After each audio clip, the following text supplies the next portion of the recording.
Го продолжуваме Студио 10 и го почнуваме дебатниот дел со господинот Рубин Земон, поранешен пратеник. Господине Земон, кажавме зашто ќе разговараме, да почнеме со ова со Бугарија, актуелно е, еве како што кажавме и во вистите, почна и забрзаната работа на работните групи, каде ќе се среќаваат многу почесто од порано, како за почеток на разговорот после посетата на Кирил Петков на Скопје и заедничката владина седница одржана во Софија. Дали гледате раздвижување и подобрување на односите помеѓу Македонија и Бугарија, или не гледате вистинска суштина во подобрување на тие односи, туку само она што се гледа како една површинска рефлексија на тоа? Прво, добро утро. Благодарам што ме поканавте да учествувам во оваа емисија. Да, во секој случај, јас мислам дека имаме малку поголемо придвижување, особено со новите премиери, Петков и Ковачевски, кои што гледаме дека максимално се залага да се најде начин да се деблокира процесот, особено да се започнат преговорите со Европска унија, односно да се превазидат сите тие, да кажеме, недоразбирања што ги имаат двете земји. Со оглед тоа дека Македонија и Бугарија подпиша еден договор за пријателство и соработка од 2017 година, мислам дека тој договор е добра основа и мислам дека тоа се прави да се продолжи понатаму со сите тие други комисии, бидејќи нормално не е само дека треба да ги надмине тие доразбирања околу тие прашања што ги има Бугарија, проблеми со македонскиот идентитет, култура и јазик. Меѓутоа, да видиме и другите прашања на кои што од ред причини во скоро цел 20 век, односно втора половина 20 век, се на некој начин лимитираја сите тие, кажеме, комуникацијски врски, економски врски, културната размена и сето тоа што треба да го направат две соседни земји. Мислам дека премногу и се даваше фокус метните години на тој проблем што го имаме, односно што го имат Бугарија со нашата земја, меѓутоа, а сите други прашања беа маргинализирани. Мислам дека ова е добар почеток, да тоа што беше маргинализирано се стави конечно на маса, да се проблемите разгледуваат, особено од економската сфера и комуникацијската сфера, и да се оди понатаму, бидејќи сепак ние сме две соседни земји и дека треба да функционираме во рамките, дека утре ќе бидеме и ние членка на Европската унија и дека како две членки на Европската унија. А нормално тамо ги нема само проблем, многу малку се тие проблеми што ни се наметнати воопшто во јавниот дискурс од бугарската страна. Видовме дека во однос на бугарските барања имаше една еволуција во тие барања. На почетокот имаше и некакви небулозни барања кои потоа се менува, се модификува и некако во последен период како да тие историските барања на Софија, особено оние кои се поврзани со македонскиот идентитет, како да останаа во втор план или барем не се кажуваа толку јавно, се сведе најмногу за наводна заштита на правата на бугарите во земјава. Таму се шпекулира и со бројката на бугари, ќе разговараме и за тоа, но еве како едно круцијално барање кој од новиот бугарски премиер Кирил Петков најчесто сега се спомнува е влегување на бугарите во македонскиот устав, и господинот Петков, за разлика од македонските власти, вели дека тоа е веќе договорено со Македонија да се случи. Според она што го гледаме, најверојатно некаде тамо пред влегувањето на Македонија во Европската унија, пред крајот на преговорите и така натаму, не сепак вела дека е договорено. Ајде да видиме прво за тоа. Дали според вас е спорно бугарите да влезат во македонскиот устав? Па според мене не е спорно, затоа што нашиот устав е пресе граѓански и не е точно тоа што кажа и председателот Радев дека нашиот устав е, како го нарече тој, мултиетнички, така ли? Да, така некако да. Не, нашиот устав, особено членот 2 од уставот, кажува дека сувереноста на државата произлегува од граѓаните и нашиот устав е граѓански. Тоа што во преамбулата се споменуваат одреден број на заедници и неправедно не се споменуваат други заедници, без никаков критериум, е исто така проблематично и тоа прашање нормално треба да има кај нас една убава јавна дискусија. Зашто, на пример, не одреден број на заедници не се споменуваат, а некои се споменуваат, по кој критериум е тоа направено. Нели? Иако тоа не се влече скоро 30 години со Охридскиот договор, нели се направи промени во преамбулата, меѓутоа никаков критериум не се знае по кој критериум и стандарди е тоа направено. Така да Македонија е потписник на Рамковата конвенција за заштита на националните малцинства при Советот на Европа и таа конвенција кај нас е ратификувана. Во членот 3, тој и во Бугарија ратификувана исто. Во членот 3 на таа конвенција стои дека секој група на индивидуи, доколку сакаат да бидат дел на малцинство, односно на немнозинскиот народ, имаат право тоа да го направат. Со самото потпишување, тука ја прави грешката и Бугарија, мислам, со самото потпишување на Рамковата конвенција, ратификација, веќе не постојат признаени и непризнаени малцинства. Значи, таква нешто не може да постои, веќе контрадикција со членот 3 на Рамковата конвенција на Советот на Европа за заштита на националните малцинства. Од таа сфера, се концентрира во Македонија, може би пристапот е малку поинако. Значи, Бугарија тука се повикува на својот устав, дека нивниот устав не признава малцинство. Не е точно. Бугарија ги има признано турците, ги има признано ромите, нели и поспоред таа рамковна конвенција што има, значи не е тоа точно, дека не признаваат малцинства. Бугарија е потписник на Рамковата конвенција. Проблемот е што Бугарија не се да ги признае македонците, меѓутоа тука е че нема признавање и непризнавање. Кога се ти потпишува Рамковата конвенција, тоа прашање е апсолвирано.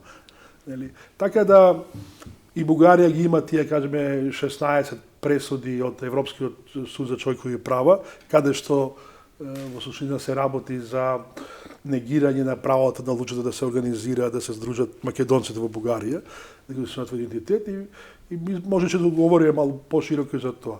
Сега се вратиме на тоа во Македонија. Прво дека пристапот на Бугарија може би малку погрешен, не малку, него многу е погрешен.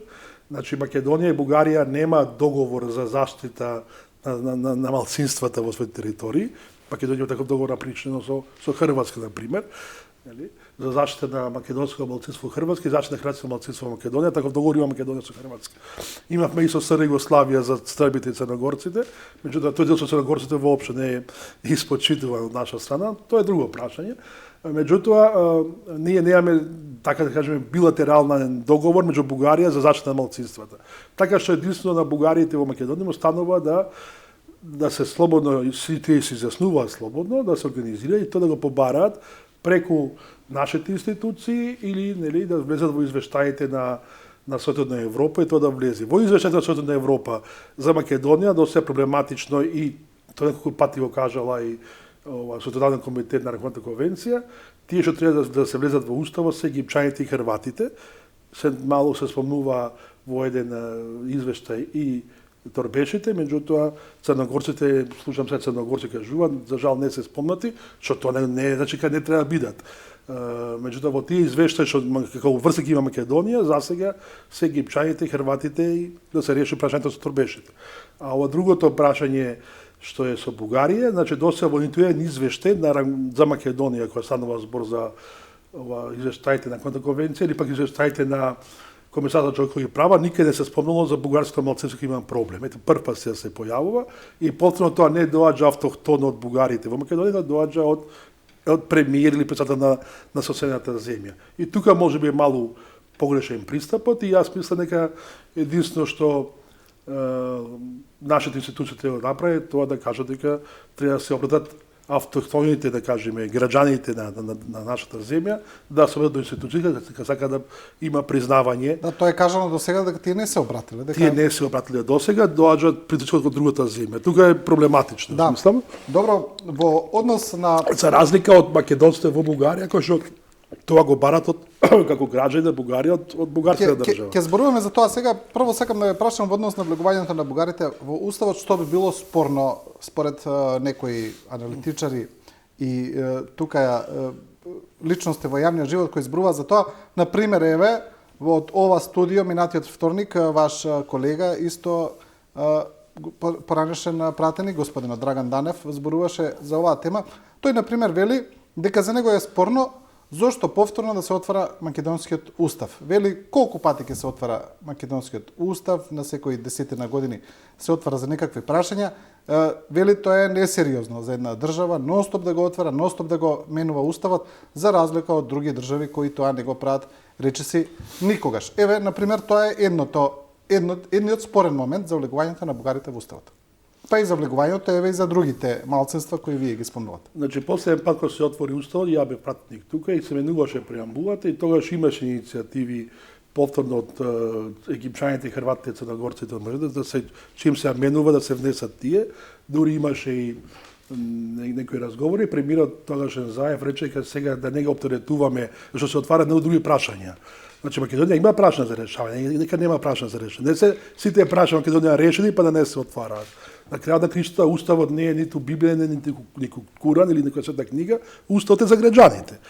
А за жал, неколку пати е тоа кажа, дека нашата преамбула на уставот, која што не е норма, него е декларација. Значи никакви прави обврски од преамбулата не произлегуваат, меѓутоа го објаснува контекстот, политиките и закони што се прават после во суштина имплементираат на некој начин дискриминација, а основата е преамбулата на устав. Значи ние сме единствена земја во светот каде што преамбулата генерира дискриминација. Такви примери има многу, индивидуални. Јас сум припајен на заедница на египчаните, можам еден куп да наредам како се египчаните на некој начин не еднакви према другите граѓани што се припадници на заедници или делови на народи што се и проблематично и тоа. Значи Данев не е, го познам, тој електроинженер, така или нешто од информатички науки, не е во оваа тема многу компетентен и случен да збори, меѓутоа имаме навистина проблеми што произлегуваат од самиот устав. Го имаме проблемот и со амандманот 5 на уставот, или од што доаѓа до Охридскиот договор, каде што и албанците се уште барат, што исто за мене е тоа на пример начин многу не соодветно и не е по стандарди, се зборува за јазик што го зборуваат повеќе од 20%. А да не се кажува, не што се љутиме на бугарите што не кажуваат македонски јазик, не кажуваат, а ние правиме исто тоа, не зборуваме за идентитет на јазик на одреден заедница, зборуваме за проценти. Што никаде во светот да се решава со проценти, сега се решава нели квалитативно според други контексти историски, не знам, лингвистички така натаму правила, а не според проценти. Така што и тоа каже како нашиот устав е моментално е производ на Охридскиот рамковен договор, кој што е мировен договор. Значи мировен договор се знае, понекогаш се некои работи се носат се присила и во брзање само да се донесе мир.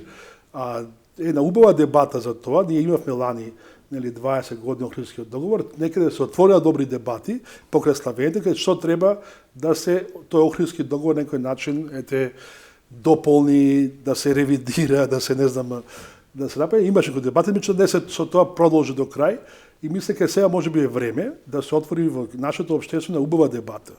Дали што ние сакаме да имаме со нашиот устав, кој што пак ќе кажам дека и Охридскиот договор е превазиден.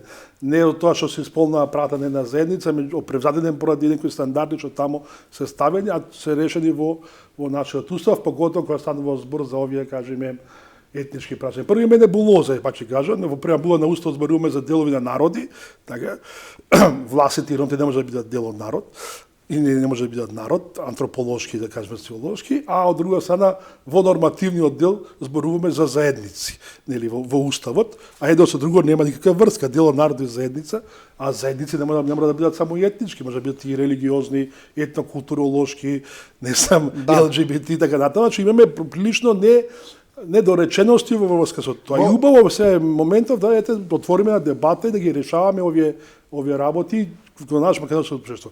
А тоа што Бугарија прави притисок и мислам дека добро е да се тоа посоча дека бугарски граѓани, македонски граѓани со бугарско етничко самосознание, се тоа побараат по институциите кај нас. Добро, да, тоа ќе видиме, ние не знаеме ни колку бугари има во државата, ние направивме попис, ќе видиме пописот што ќе покаже колку луѓе се знае. Добро, ќе видиме и нови попис, еве колку луѓе се само идентификувале како бугари, бидејќи според во нашиот попис беше дозволено да се попишеш како сакаш. За разлика од други држави. Така да ќе видиме колкав е бројот на тие луѓе кои се чувствуваат како бугари, не колку имаат бугарско државјанство, мислам дека е различно тоа и тоа треба да го објасните. Апсолутно. другото прашање, што е спорно во однос на влегувањето на бугарите во уставот, тоа што се наметнува, е прашањето за реципроцитет.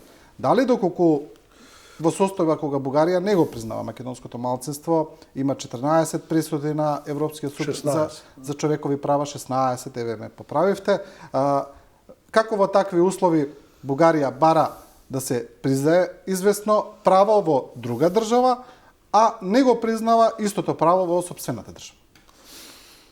Дали треба Македонија да инсистира тогаш на реципроцитет? Прашање на реципроцитет за проблематика на национални малцинства, тоа е превозидено што од крај 19 и на 20 век, значи таква работа денес барем не постои во политиките на националните малцинства. Од друга страна, ако Македонија бара реципроцитет, тоа ќе биде достигнат до крај со сите заедници да бара реципроцитет. Нели и тие што ги спомнале и тие што не ги спомнале дека натаму. Пример пак ќе кажам со Хрватска ете реципроцитета бара Хрватска према Македонија, и Хрватска е членка на Европската унија, тоа може да каже и Хрватска, извините, дати ви реципроцитет на Хрватите во Македонија. Добро, видите, ако побараат ќе видиме. Сега имаме проблем со Бугарија, сега зборувам за Бугарија. Значи не, зборувам за реципроцитет како за другите кои ќе побара ќе менаџираме. Категорија реципроцитет е неодржлива. Такво нешто не постои барем кога станува збор за националните малцинства во меѓународната стандарди. Значи тоа што може да се бара реципроцитет, тоа само тоа што Македонија ќе потпише со Бугарија некаков си договор за заштита на македонско малцинство во Бугарија и заштита на бугарско малцинство во Северна Македонија. Тоа може да бараме реципроцитет. Тоа очигледно дека нема да е можно, со оглед на тоа дека како постои каков е контекстот моментално. Тоа што евентуално сега треба се бара реципроцитет, тоа да Македонија повторно се ги на некој начин прави притисок пред Советот на Европа, пред Високиот комисаријат на општите националните малцинства да се испочитуваат тие одлуки што се донесени во Европскиот суд за човекови права. А исто и Бугарија е тоа, беше, значи ако нешто Бугарија сака за бугарско малцинство во моментов да прави за Македонија, тоа треба да прави преку Советот на Европа или преку Високиот комисаријат. Но како Македонија да прави притисок кога вице-премиерот за европски интеграции Бојан Маричек вели Македонија не треба да се меша во внатрешните работи за Бугарија. Тоа не е мешање. Прашам за тоа. Тоа не е мешање, кога ние ќе одиме преку Советот на Европа. Значи ние бараме само тоа, може да бараме тоа што Бугарија подпишала Рамковата конвенција, да се тоа и имаме и пресуди на Европскиот суд за човекови права, да ние бараме да тие пресуди се на некој начин имплементираат и да се испочитуваат нели Значи според вас не е спорно македонската влада да делува на таков начин преку европските институции. Да, само преку меѓународните институции, а не директно.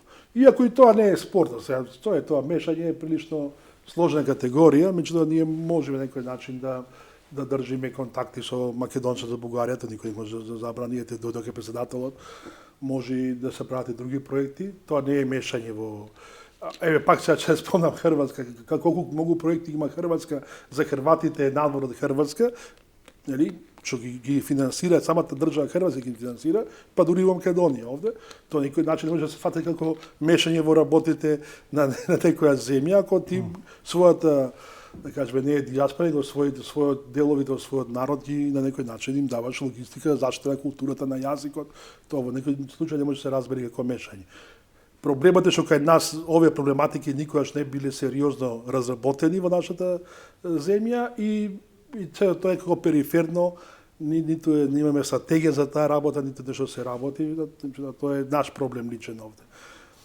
Тоа што председателот Пендеровски ги прими македонските здруженија од Бугарија, веднаш беше осудено од страна на бугарското министерство за внатрешни работи. Тие велат дека тоа е баш така и кажа, мешање во внатрешните работи на Бугарија, за нив тоа е на некој начин провокација, додека истото беше направено од страна на бугарскиот председател Радев, кој ги преми бугарските здруженија и партии од Македонија и за нив тоа не е ништо спорно. Дали имаме овде очигледна политика на двојни аршини од страна на Софија, но едноставно тоа им поминува, бидејќи очигледно им се може? Прво и тоа им се може, второ Бугарија не е баш многу вична во ова проблематика за националните малцинства. Знаеме дека Бугарија прилично е тврда во позициите за заштита на националните малцинства и во листата, да кажеме, европската листа на земји една од во подолните за почитување на националните малцинства, а од друга страна прилично води тврда националистичка политика И трета работа, мислам дека треба да се провери тоа дали тие што отидоа кај Радев имаат и двојно државјанство. Дали имаат и бугарски пасажи и да има и да нема, тоа не е битно, секој може да поеди со било кој претседател да се разговара во светот. Значи тоа е лично право на секој поединец или пак група на поединци. Така што воопшто не е тоа што Пендарски ги прими граѓани македонците од Бугарија, односно бугарските граѓани што се чувствуваат за македонци ги прими Пендаровски, тоа воопшто не е мешање во внатрешните работи на друга земја, по нијен основ. Бугарскиот претседател Радев од друга страна спомнува за заштита на правата на 120.000 бугари кои живеат во Македонија, при тоа мислејќи очигледно на луѓето кои земале бугарски пасоши. И подпишале таму изјава дека се бугари. Тие подпишале изјава таму дека се бугари, тоа е факт. Но сепак доколку тие не се изјаснуваат тука како бугари, дали се навистина бугари? Како да ги разграничиме тие категории? Знаете, во современието веќе идентитетот е многу, да кажеме, флуидна категорија. Има еден германски научник Бауман, кој што зборува за течна современост, liquid modernity, наубава книга за идентитетите. Исто така и повеќе социолози, антрополози, да кажем, зборува дека идентитетот веќе не е, така кажеме, примордиалистичка категорија како што била пред 50, пред 100 години, него денеска идентитетот е нешто многу променлива категорија, и сите идентитети се променливи, така да човекот во зависност од одредена ситуација во современието, ги именува идентитетите и се изјаснува според моменталната, да кажеме, ситуација што се наложи. Така што веројатно македонците што подпишале изјава во Бугарија, во друга земја, во друг контекст, ја подпишале таа изјава, дека се етнички бугари, за да добијат бугарски пасош и тие не живеат во Бугарија, но знаеме дека или живеат помал дел тука кај нас, или поголем дел отишле во западноевропските земји да си работа, значи чисто тој бугарски пасош и тој изјаснување им било од прагматични причини, не им било тоа некакви, да кажеме, причини на заштита на култура, на идентитет, на јазик бугарски така натаму, чисто тоа било прагматично. Јас знај како Бугарија има и голем број на молдавци и голем број на други граѓани од другите земји кои што взеле бугарски пасош по истиот принцип. Иако знаеме таа бугарската парадигма, и за Сан-Стефанска Бугарија и Молдавија влегува во тие рамки така натаму. Па дури од Србија се чини голем број на српски државјани за бугарски пасоши. Значи тоа е некоја стратегија, да кажеме, бугарска која што го направила тоа и го искористила тој момент, или го злоупотребила тој момент. Меѓутоа јасно е дека тоа кај нас релевантни платоци се платоците од пописот, што ќе бидат се земени и за тоа е валидно во Македонија. Не е валидно кој како се изјаснувал и по кој начин зел бугарски пасош. Барем кога станува збор за овие наши политики за значи пописот треба да покаже колку навистина има луѓе во Македонија кои се чувствуваат како бугари. И што се изјасниле така во тој момент. Да. И тоа изјаснување на пописот е токму во намера за заштита на јазикот, на културата, затоа што примарно кога зборуваме за национални малцинства, правата од првата генерација, ги нарекуваме ние во национални малцинства, е заштита на јазикот, на културата и на идентитетот. Значи, првото изјаснување кога човек го прави тоа и прифаќа, и по Раконската конвенција прифаќа дека сака да биде дел на малцинското население, да не е дел на мнозинството, и да го заштити својот малцински јазик, култура и натаму. Меѓутоа, ние досега од бугарите, што се изјаснувале во Македонија, вие само како патени правиш ме представивте, јас сум сепак доктор на науки по мултикултурализам и така натаму овие работи прилично знам и ги следам. Бугарите во Македонија, значи граѓаните на Македонија што се зуле, никогаш не покажа некои проекти за заштита на културата, идентитетот, на јазикот бугарски така натаму. Значи во ова наша историја не само 30 години, го воопшто од 45-та нааму од кога постои државата Република Македонија, со Народна Република Македонија тогаш, никогаш не покажа некој интерес да ги сочуваат овие, кажеме, така наречени објективни параметри на идентитетот, така се нарекуваат тие. Значи, ниту пак нешто се организирале да презема кој тоа, сем знаеме кога тоа нешто се политизирало, со тоа Сдружение Радко, кога беше 10-15 години кога има тоа имаше тоа друга димензија. Меѓутоа, така наречени културните права на таа заедница до сега никакви немаме такви, да кажеме, појави. сето ова што е се политизирано е сосема друга приказна, што не го ограничува нивното право да тие така тоа го прават и денеска. Ако немаат досега, тие сега може да се организира, да кажуваат да, ние сме тоа, сакаме да го сочуваме бугарски идентитет, култура, јазик дека натаму и тоа е нивно право и сепак ние сме во таа сфера од Бугарија многу посовремени, полиберални и на крај на кришта ние имаме едно така наречено југословенско наследство, бидејќи Југославија тоа во 20 век беше лидер за овие проблематики за заштита на идентитет и на културно наследство, така натаму за толеранцијата, братство и единство, ние бевме такво наследство имаме, за разлика од Бугарија, Грција, Албанија, Романија, другите земји кои што биле националистички или национални земји. И македонскиот устав на некој начин произлегува и од југословенскиот устав, пренесени се тие традиции на признавање на малцинства, на толеранција, што беше исто и во југословенскиот каде што постоја.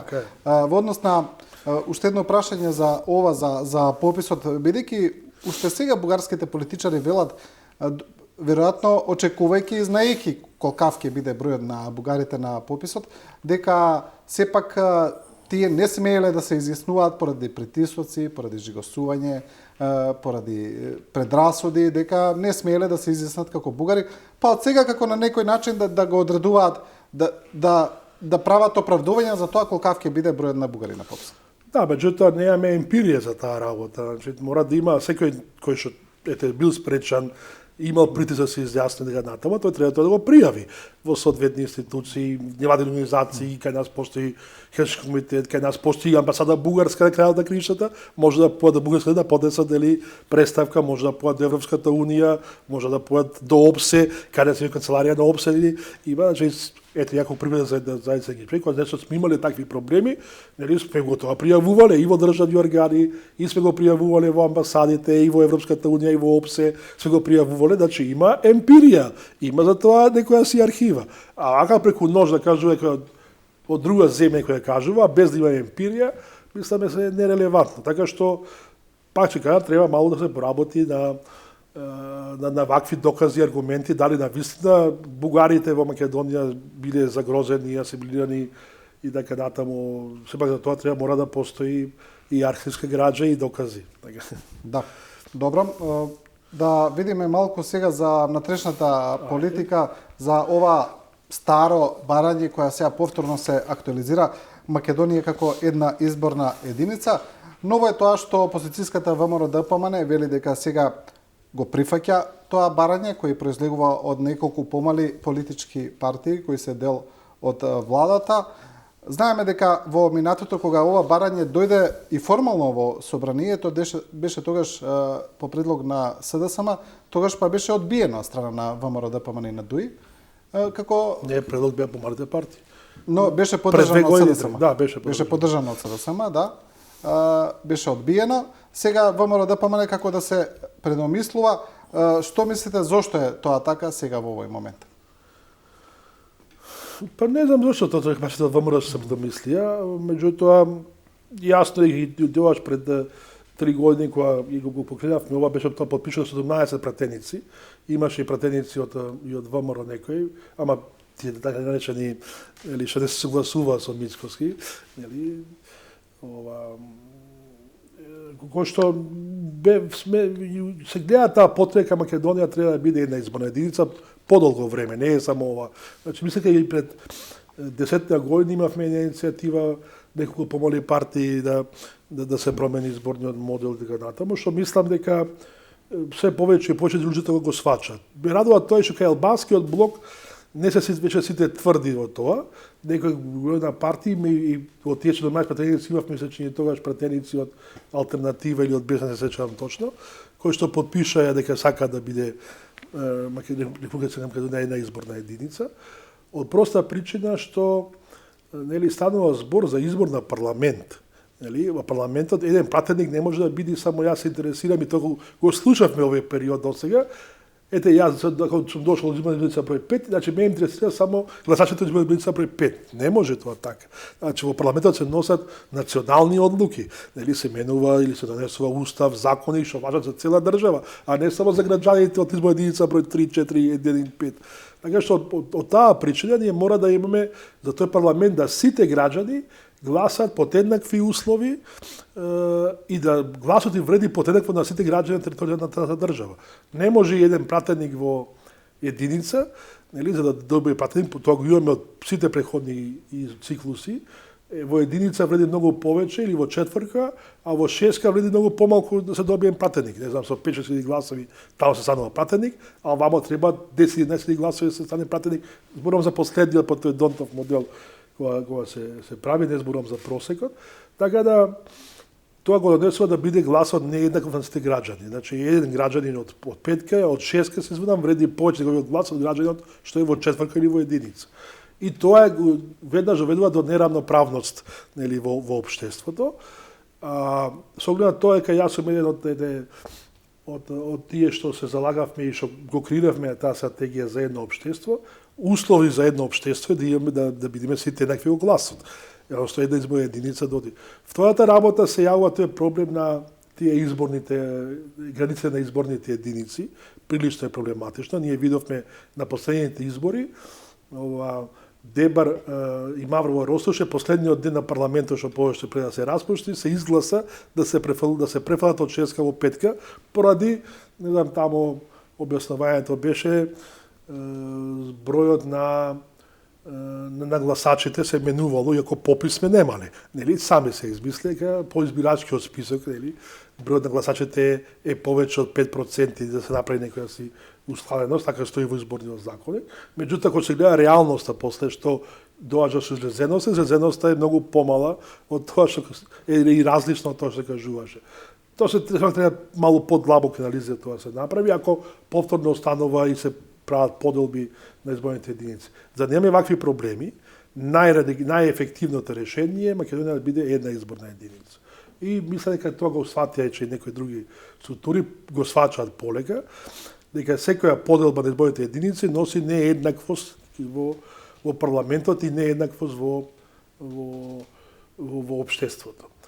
Сега гледам дека ВМРО ДПМН не кажува 90 пратеници. Да, тоа е исто уште едно барање, да се намали бројот на пратеници. Што е добро, имало и порано иницијативи, по уставот да се стои од 90 до 140. Едно време се покачи бројот со овие пратениците од диаспората, нели, 120 и колку беше, 3-4. И 90. Че јас сум дека треба да се намали, пак ни тоа треба добри анализи, треба да се кажа не само ова што кажа и слушам по некои дебати сега само заради средствата во буџетот, че треба да се гледат и другите прашања, наистина колку треба да вреди гласови еден пратеник кај нас. Дали треба да вреди 10.000 гласа, 15.000 гласа, 20.000 гласа, оприлика се знае и да малку подобри, можеби со тоа ќе се подобри малку и статусот на еден пратеник. Значи, јас знам дека во јавноста прилично пратениците се мета на напади, не знам, за патните трошоци за ова зона, меѓутоа мисля дека пратениците кај нас се од сите јавни функционери една од во лесвисата една со помалку права. Може тоа да дискутираме, дебатираме дека натаму, тоа е друго прашање, а можеби и че се врати функцијата на парламентот стварно да се врати, да парламентот биде главниот, да кажеме, орган во државната управа и во политичкиот систем. За жал гледаме дека одлуките не се само носат во парламентот, на друго место се носат, парламентот само служи како некоја алатка за да поминат тие одлуки. Меѓутоа, јас мислам нешто друго. Ова што зборувавме малку и за националните малцинства, односно заедниците. Во 2008 година ми се чини ВМРО тоаш достави едно барање и имаше и тепачка во парламентот, кога се предложија да има и резервирани места за заедниците, нели, што се помалу бројни во нашата земја. Мислам дека тоа треба да се продолжи сега понатаму. И мој предлог и моје размислување, ете убава дебата се отвора сега, да, нека бидат не 90, нека бидат 100 пратеници, со тоа што 90 да бидат со овај една изборна единица, со дали че до тоата формула е друга и тоа треба да се замени, тоата формула не е добра формула. Прагот може да се зголеми, да се соди со другата формула на најголемо статус, сека таа формула. и мислиме тоа по-реално ќе приска ситуацијата, а може би ако сака праг, меѓутоа и прагот треба да се добро процени за кој праг ќе се предложи. И од друга страна уште 10 пратенички места да се дава за помалобројните заедници. Зашто зборам ова? Бидејќи ние имаме во уставот амандман од 6 кој ќе вика дека државата гарантира соодветна и прашна стапеност на сите заедници во државните органи. За жал, парламентот досега никогаш немало соодветна и прашна стапеност. Не може да се направи идеална, меѓутоа кога станува збор за помалобројните, никогаш сме немале соодветна и прашна стапеност. И ако во парламент тоа не го нема, тоа каде ќе го имаме ние да го почитуваме амандманот 6 од уставот? Со тоа што тие 10, да кажем, пратеници се избират пак во една изборна единица и за помалобројните заедници од нив кој ќе добие повеќе гласаника има. А тоа што прематеше дали се дадат на турците 4, на србите 2, на ромите 1, нека се остава како што е во Косово, нека се остават тие 10 пратенички места само за помалобројните заедници да се во нивна борба кој колку ќе добие да се добие. И тоа ќе се највисока слика кој стварно од тие, да кажеме, партии на помалобројните заедници навистина влијаат, а не вака се решава на некој начин коалиционите партии, лидерите решаваат кој ќе биде на таа и дури се представуваат, че гледате, јас сум лидер на таа заедница, кажува после пратениците, а го ставил лидерот на друга коалициона партија, а тој се представува, јас сум лидер на заедницата. Вака кој ќе се обезбеди гласање и за заедниците, а ние Македонија сме колку толку се представуваме за мултикултурна и мултиетничка демократија и општество и земја, значи да тоа навистина биде тоа да обезбедиме на помалобројните заедници да имаат развиени места, што не е нешто измислено топла вода, значи тоа го има Косово, го има Хрватска, го има Унгарија, го има Романија, го има Словенија, значи многу земји го има тоа.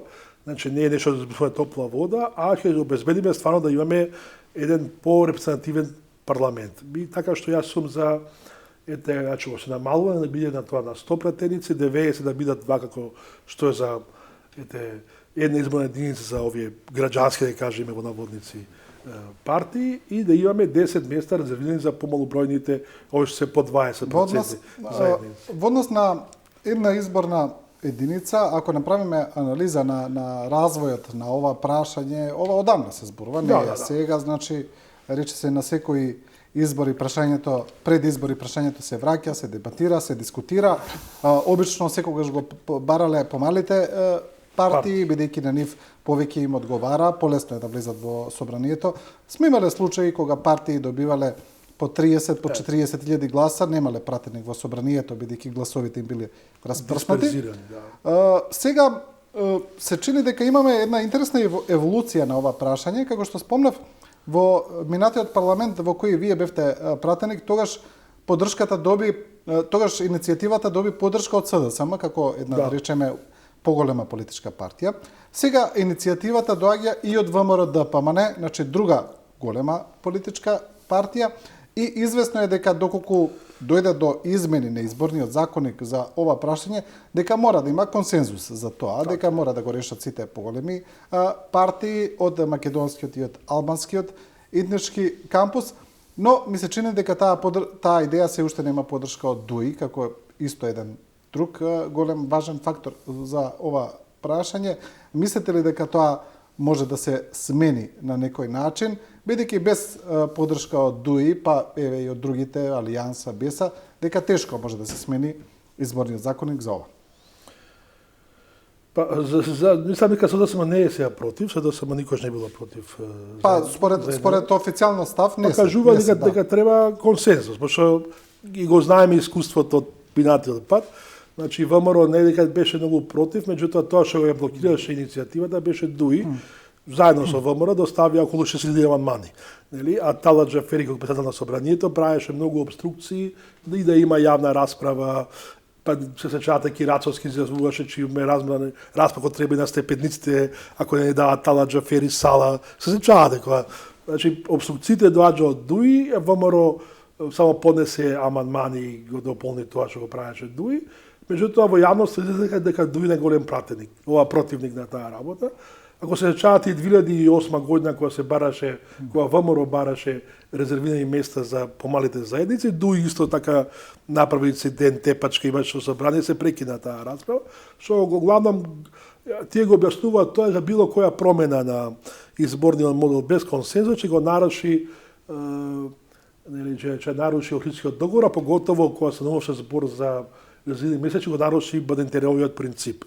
Што мисламе е небулоза, че те гледаме овие 20 години кога постои тој Бадентеров принцип, ама ниту еден закон досега не е искористен тој Бадентеров модел. Значи тоа значи како за еден закон парламентот гласал со мнозинство за, па требало да тоа се за како се сонесува тие закони што се однесува на правата, па по Бадентер да се бара дали има мнозинство од или нема мнозинство од бројот на пратеници на помалите заедници, вклучувајќи и албанци. Ама никогаш за се од 20 години никогаш не се искористил тој Бадентеров принцип да се некој закон спречи. Така ли? Така што веќе кога зборуваме за ревидирање на Охридскиот договор, и тоа би е една од прашањата. Дали нас на вистина треба тој Бадентеров принцип, кога 20 години искуствено кажува империјата, ама ништо, ни еден закон досега не се блокирал по Бадентеров принцип. Така што и таа небулоза или тоа што кажува кога ќе се сруши Бадентеровиот принцип е небулоза. Меѓутоа, очигледно дека на дујна некој број албански партии не им одговара, бидејќи веројатно јас мислам и на изборна единица како биде, ќе се изгубат можеби еден или двајца пратеници од албанци кои што тие ги сметаат за сигурни. Тука им се чини калкулациите кои разговаравме исто пред 3 години за оваа работа, тука тие се плашаат дека ќе изгубат одреден број на пратеници. Што мислам дека исто тоа е прашање за дебата, поготово што ние сега сме едно полиберално демократско општество, градиме едно општество концептот на едно општество се го градиме и така натаму.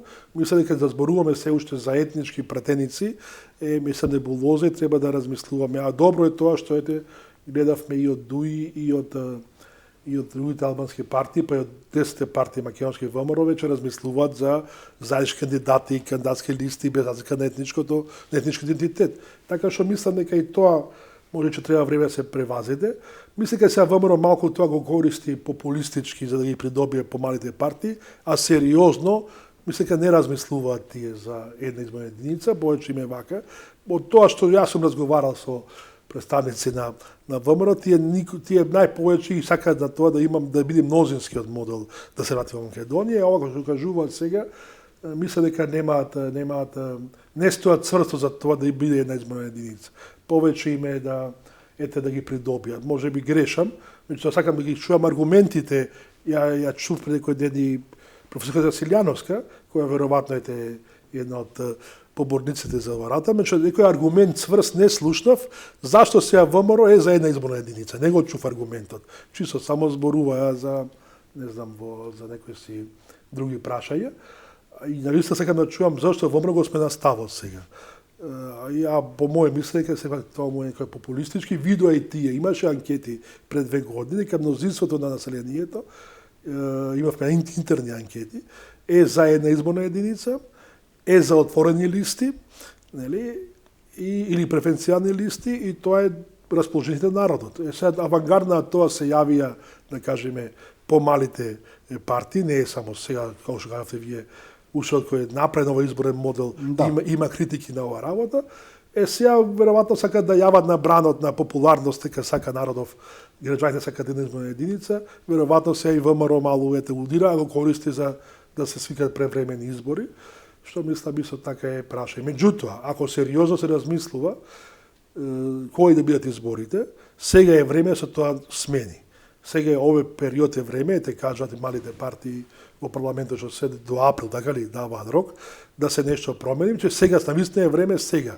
Доволен период од било кога да има избори, имаме да се тоа на мирен начин среди, да има јавна дебата, да има јавна расправа во собранието, да се направи добар текст и да се тоа на некој начин убаво среди и да сите партии се согласат за новите правила во изборната трка. Да, господине Земун, ви благодарам на гостувањето.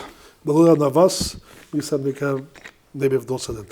Не, ги покривме сите теми, сите прашања.